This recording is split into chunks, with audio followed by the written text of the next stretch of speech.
get something off my chest about Kentucky last night because it's kind of been bothering me all day. And I went back and forth with someone today about this, right? About the level of criticism that was levied at some of the guys on that team and the way that they played and the way that some of that criticism was delivered. And I don't know if you guys agree with me, but I do believe that now that we are in a world where these athletes are getting paid $2 and $3 million, and you have guys that are now 21, 22, 23, 24 years old, passing up the opportunity to be a first round pick to come back to college. When you are making, I looked it up. If anyone on Kentucky is making $2 million, they are making 40 times the median salary of a full-time worker in the state of Kentucky. If you are making that much money for the flagship program in the state that cares that much about that program, I fully believe that you are able to be criticized, especially when we saw the level of effort that we saw out of that group tonight. Like it really bothers me when you get paid that amount to do a job, right? Because that's essentially what it is. And you don't show up to even try. You go through the motions. You have horrible body language. The guy that I specifically called out was Otega Owe, because there were moments where he was demonstrative in throwing his hands up if his teammate made a mistake and putting his head down like this if something didn't go his way. There were multiple instances where he didn't even try defensively. He would jog back on D. He wouldn't pay any attention to his man. It'd be a backdoor cut and you get a dunk out of it. And he's just paying no attention at all. I don't even think he cared, right? And I think that one, that criticism is warranted for the effort that we saw, Norm.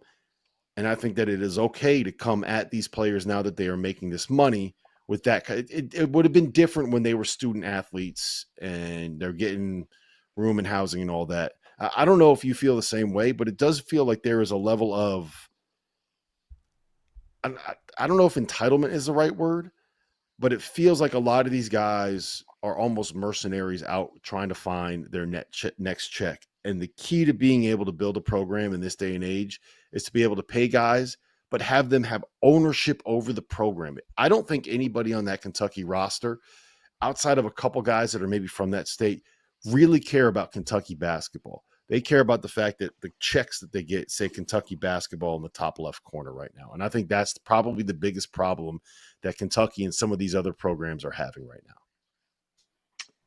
Well, I think it's the gloves are off as far as the criticism goes. When you're getting paid that amount of money to do a job, you've got to do your job. And you've got to come to work just like any of us go to jobs. You got to come to work every single day. No matter how you're feeling that day, no matter what's going on, you have to do that. I think what happens now is when you have people paying money, not only the ticket price, but also people paying money for your salary per se, then they have a right to criticize, just like in the NBA or any other major league baseball. They have a right to criticize in those things.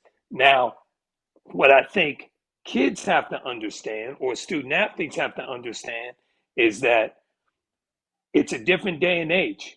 You can't want to get paid like a pro and then want to be treated like a student athlete. Nobody wants to hear that anymore. Nobody wants to hear that. And you could see how it trickles down, because what happens is when guys don't play well, obviously the head coach gets a lot of the brunt of the bad news and people coming at him. Okay. The other thing that happens, then they start coming after assistant coaches too, saying who were the ones that recruited these guys and everything. So, when you go in that transfer portal, it's a crapshoot. But when guys understand, yes, you are getting paid a lot of money. You're getting paid to do a job. And you've got to come out and do your job every night to the best of your ability and with as much energy as you possibly can.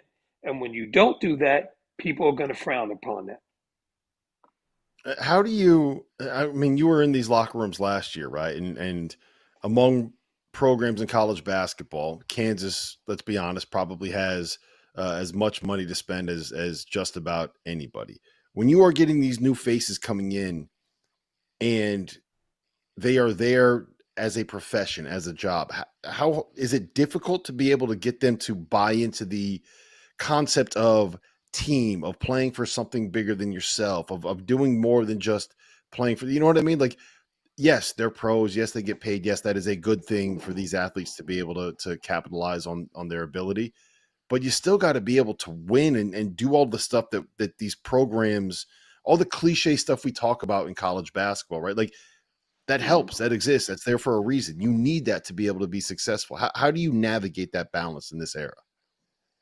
I do think it's the toughest thing right now is how do you motivate a guy that's getting paid $1 million, let's say, and he's not playing well, but he knows he's getting that check anyway. And see, the thing that also happens is what's the outside noise he's hearing? Is he hearing, is the coach screwing you? The system's bad. You're not getting enough shots. It's not your fault. It's not your fault and that stuff. And the other thing is when you have 1 year contracts, which that's what they are, okay, guys don't really have both feet at times in the circle. How Mm-hmm. can they really be committed to a program, to a school, to a business, whatever it is? How can you be truly committed when you can be out the door the very next year? Either you wanting to be out the door yourself or that business wanting you out the door. So there really isn't any loyalty going either way. Yep. McCall, I don't know if you have any opinion, if you want to weigh in on this at all. Yeah, like I think Norm brings up like great points. These are young men that, especially as freshmen, that are coming still into college, and especially the high level, McDonald's All Americans. So their parents are still so involved, right? And they're still so concerned. So if a player's not playing, they're calling an assistant coach. And that assistant coach has to deal with that. Like in the NBA, where these guys are professionals, look, nobody's calling Mark Dagnall. Nobody's calling Billy Donovan. Like nobody's calling, Sam Presti or these GMs as parents. But the parents still feel like they have quote unquote control while their son or daughter or whoever it is in college. And so it's like, do you want to be a pro or do you not? And here's the other piece. There's some really good agents out there. There's some really good agents. But Norm said it, like in terms of who are in these players' ears. There's also some guys that have no idea what they're doing. They're just trying to put money in their pocket. Bottom line, bar Yes. none. So like this is where it's got to get, like, if you want to be a pro, you're going to get treated like a pro. And there's going to be criticism when you don't play well. And I don't want to hear from your mom or your dad on like how we're utilizing you or why you're not in the lineup. You're not in the lineup because you're not performing well enough in practice for the coach to put you in the lineup. That's why you're not playing well. But they're still quote unquote college players.